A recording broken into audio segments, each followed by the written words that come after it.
I'm Billy Averly. I'm the stage manager. I'm Rachel Lomax. I play Sarah. I'm Evan Greenberg. I'm the director and playwright. I'm Elizabeth Donovan, and I play Catherine. I'm Reiko Goodwin, and I'm the playwright. I'm Josh Atkinson, and I play Zach. I'm Sammy Kim, and I play Susan. I'm John Miller, and I play Ryan Menken. I'm Susan McBride, and I play Judith. I'm Davmina, and I play Alex. So, let's see, how did all of this start? So, I have a background as a writer, screenwriter mostly, and I had a lot of unfinished projects, and was pretty frustrated at the amount of unfinished projects that I had. So I wanted to create a project that would sort of like, in a sense, lock me into finishing a project, whether I liked it or not. And so I teamed up with my friend Reiko here, who we've worked together before, and she's a playwright in her own right. And we decided it would be fun to sell tickets to a play before we even wrote it. So we put the tickets on sale, and then we start holding auditions for actors/writers, basically collaborators. And rather than casting people based on how they fit into a particular role, we cast them based on people who really inspired us, people who had something unique to say. And even from the audition process, it was such a unique, sort of intense, very intense audition process. In fact, why doesn't someone share their experience of that initial audition process? If you have any memories from it at this point. I remember. I didn't know what to expect because they didn't want a monologue. Instead, they asked us to tell a story. And there were some guidelines of what kind of story you could tell. The one I chose was something that changed your outlook and how you acted after that. Like something that completely changed your way of being, I guess. And so I was on the fence about a couple of stories, and one really scared me to tell, and I didn't really want to tell it. And then one was more of like a resume story of like, it's like a backdoor compliment, and this is how I accomplished this, and that kind of thing. And so I decided to go with the one that really scared me. And I just went into a room full of complete strangers and told this really personal story, and that was the audition. And afterwards I was like, oh my God, I don't want to swear, but there was like some swearing happening. And I was like, I can't believe I did that, but that was also really awesome. I want to do that again. I want to be a storyteller. I told a story. I bet it was extremely liberating too, Yeah. to kind of put yourself out there like that. Absolutely, yeah. I was so free. I put this thing that I'd held on to for so long out there, and then I even got a callback, which was even more amazing. So I came in for the callback, and that's where I actually met Josh over here, who was at my callback as well. We just bonded. We made out. Is what we did. Right. We made out. Yeah, we made out on a game. Yeah, and in improv, there was a lot of improv-y stuff, and yeah, that happened, and now we're friends. Yeah, well, and the truth is that each one of these people, I remember their story, and I'm sure Reiko remembers their story, and it was the authenticity of the story that they told that ultimately got them the part. So Good choice, Rach. it was, yeah, you made the right choice. You might have, yeah, so then we met here 3 times a week for 6 weeks, and for the first 2 weeks, we really got to know one another, and just really shared more stories like that. Do you want to talk about, do you remember those first 2 weeks? Yeah, we did something called the hot seat, where basically everyone, including Evan and myself, took a turn sitting in a chair in front of the group, and the group was allowed to ask any question they wanted, no holds barred. So that was, once that happens, you pretty much know people at a much different level than I think most casts get to know each other. And I think that's what really allowed us to collaborate so well at the end, was that we did exercises like that. So, thank you. And so really, initially I went into this with this one idea that I thought was going to be the idea. And I was sort of like, really like trying to corral everyone around this idea. And ultimately I was like, I'm not sure if this is the idea. I have a feeling there might be something, like I grew to trust each one of these people so much and really became such fans of theirs as storytellers, that I thought, you know, why not be as democratic about the choosing of this idea as we've been about everything else so far? So we decided to ask each person to bring in an idea that they thought would make a great play. And Josh brought in an idea, which I'll ask him to talk about in a moment, but there was something about the idea, I heard it, and right away I was like, oh my God, screw my idea, I hope it's this idea. Because we did vote. We just took a blind, what do they call it, like a secret ballot vote, basically, and Josh's idea won, and we were, I think everyone was thrilled. So Josh, tell us a little bit about the idea. Well, I had tried to make a movie with some people from an acting school like 4 years before this day that we all brought our ideas in. And I remember growing up with this, it was this atmosphere of like the Satanic Panic and Heaven's Gate, and there was something called Waco, and then the FLDS, like the children were taken from the parents. And I don't know, so I had this notion of like, what would people taken out of a cult, what would happen to them as adults? And it's gone in different directions because it's like 9 people wrote it together. There was, well, anyway, there was a different reason for us gathering, and I just wanted to know if people ever can shake beliefs that they had, religious type beliefs they had as children, even as they become rational adults. Yeah. Yeah, so who remembers hearing the idea for the first time and what their response was to it or what spoke to them about it? Do you remember this? Yeah, I remember it was an idea that had never really crossed my mind, but when it was brought up, there was this excitement in the room around the idea, and everyone sort of caught on to other people's excitement and interest in it, and we had these great discussions afterwards, after the idea was chosen, about what it meant for life if you were raised in a cult, and what living in society is like as well. And then like, the ball started rolling, and all these ideas came in, and we did all this extra research, and then we got to actually start writing as these characters. And then that was when the fun.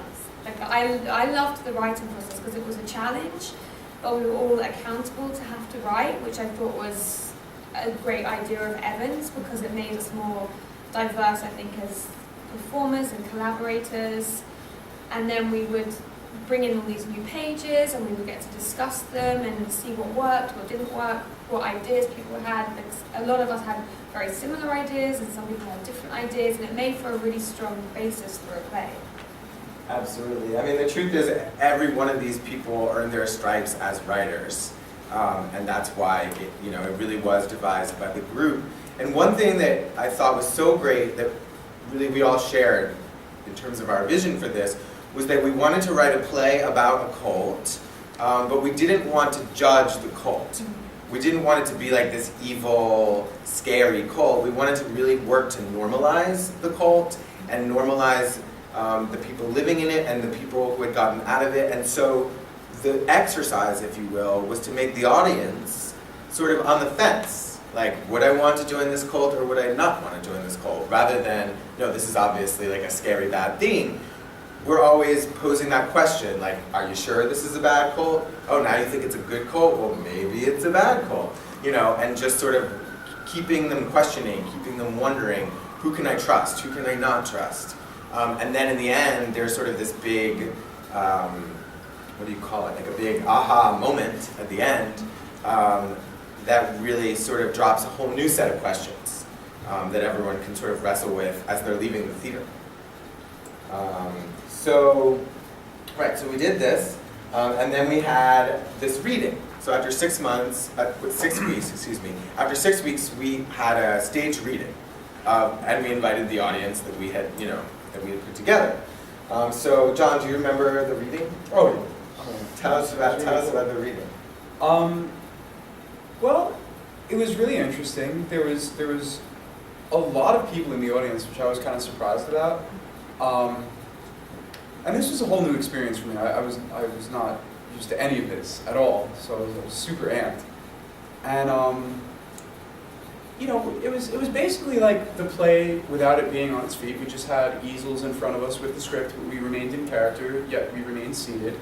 And the energy was just pulsating throughout the room, and it felt really good. I felt like it went really well, and obviously it did, because what you had used brown paper tickets? Yeah. And I guess Evan or Reiko sent out surveys to each individual who had purchased tickets. They received a survey as well, and they were asked to fill out the survey, basically saying, like, did you like this show? Did you like the reading? Did it suck? How did you feel? And the feedback was, as a whole, really, really positive. And I mean, after the way the reading felt, I wasn't surprised that the feedback was positive. But yeah, that was just really cool. What exactly do you want me to say about That's it? what I wanted to We read scripts. John, you did the reading. That was perfect. So we did this reading, and then we weren't sure if this was the conclusion of this work or not, but we hoped that it would continue on. So I think it was Reiko. Yeah, I don't even remember how the idea of Fringe came up. Is that same? You want to talk about that? Yeah. Well, you were in the Fringe last year, right? Yeah. Yeah, 2 years ago. 2 years ago. Yeah, so I was in the Fringe 2 years ago, and we had kind of similar process. I always loved working with people and writing with friends who I trust, and of course they should trust me. And from the audition, the breakdown and what they're looking for, and what they're expecting to bring me to the audition room, it's just there's something clicking about it. By the way, that was last August 25th, and I'm leaving to Korea August 25th this year.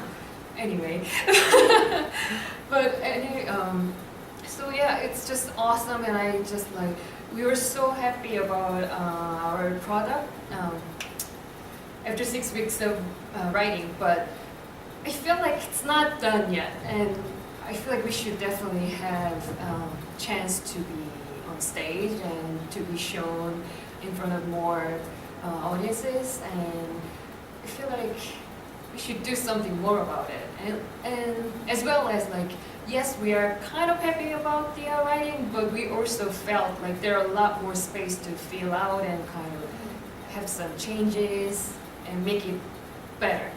So I kind of just threw the idea, what about Fringe, and just happened. Yeah. Yeah. So yeah. Well, I mean, I think it's important to note too that when we say 6 weeks of writing, I mean, we really weren't working and diving into the script until maybe 3 weeks before. So as a writer, I mean, not only is it challenging devising with 7 other people, but then you have this crazy short time and you have an audience coming, and I will say the energy, I agree with John, the energy in the room for the readings was incredible. I mean, we went in, we're just like, it's happening! And whatever's gonna be is gonna be, and we were such a close group that it was fine. We all had each other's backs, and it was gonna go how it was gonna go. But when Sammy brought up the idea of submitting it to Fringe, at this point, my attitude was like, well, whatevs, why not? We performed it already, we might as well get it up on its feet. Of course, there's always, I could edit something forever. There's so much work that could be done on the play. But it was really exciting to just, see what I needed for the application and put all the package together and write the cover letter, and it was a project that I was really proud of, and just send it out there. And obviously it went well for us, so we got in. Yeah. So we got in, and I'll never forget when Reiko called me and told me I was vacuuming, and I like stopped vacuuming, and I was like jumping up and down, freaking out, called my mom. It was a very, very big deal. Can I say what you said, because I remember? Yeah, sure. Well, there was first like a very high-pitched like squeal, and then I just remember, I needed this win. I needed this win. I And really it was needed just- a win. It was such a great moment, and I remember actually like lazily scrolling through my emails in bed, and then being like, oh, Fringe, oh, okay. That was such a Reiko noise. Oh. Right, so we went on to start doing the Fringe, preparations for the Fringe, and there were two of our original actors who unfortunately were not able to join us for the Fringe production, and so we did hold auditions for those two roles, and we cast these lovely women sitting at the end of the road. So why don't you guys tell us what it was like for you, either when you read the script or when you came to the audition, or just what it was like for you to come into this process? Well, for me, the audition was really interesting because you mentioned at the audition that it kind of like the process had already been established and everyone had already been a part of it and had kind of like knew the story and everything, which is definitely intimidating, and there's something about that where you worry like what if you don't do it as well as the last person, or what if they're not open to someone new, but everyone's been lovely. And at the audition, I was just nervous because without giving too much away, I had to have a seizure in the scene, and that was my audition scene, and I went in, and Evan said, oh, and about the seizure, and I said, oh, don't worry, I've got it. I looked it up on YouTube, I'm ready to do it. And then it turns out that he told everyone else about the seizure, you don't have to do it for the audition. But I think it was my dedication that I think that commitment really got me an edge. And so far it's been great. Yeah, and it's great to just dig deeper and become a part of that and see everyone's insight for something that everyone cares about so much.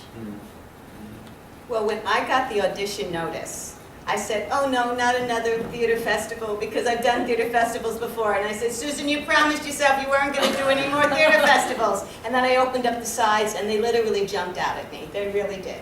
They jumped out at me, and I said, oh no, this is something that I'm going to audition for. I said, I really wanted to do this. And then we auditioned together, and we knew, we walked out of there and we said, we kicked ass. We really did. And we just had this, we walked up out of the audition together and we just said, we just kind of knew. We just said, and we were right. And they welcomed us with open arms. It's sort of we feel like we're a part of it, even though we haven't been from the beginning. We certainly feel like we're just as much a part. So. And what is interesting is that in the actual show itself, our characters are kind of on a different, a little bit apart from everyone else, which is an interesting dynamic bringing us in. Yeah. And we are kind of like that, so it's been fun to explore. Yes. Awesome. Does anyone else have anything they want to say about The Lost Ones, or the play, or what it's about, or what people can expect, or anything like that? Yeah, I just think it's really interesting to see a group of people become kind of like life imitating art in a way that I feel like we are this tight-knit group of, I don't know, in our own little community, or We're a theater cult. or yes. And it's so funny because we talk about these cult kind of things and doing all of this research, and then we sit in a circle every day and align with each other, and then we get to rehearsal and we share these really personal things with each other, and it's, I don't know, it's like a second family, and it's really interesting how my individual thoughts can change when I'm around the group, and I notice that I change, and for the better. It's a positive thing. But I just think it's so funny that that's kind of what our show is about too, and so it just makes it very personal, and I just think this topic has been so exciting for all of us, and has affected, I think, each of us so deeply that I'm really excited to see how the audience reacts and how it affects each member of the audience.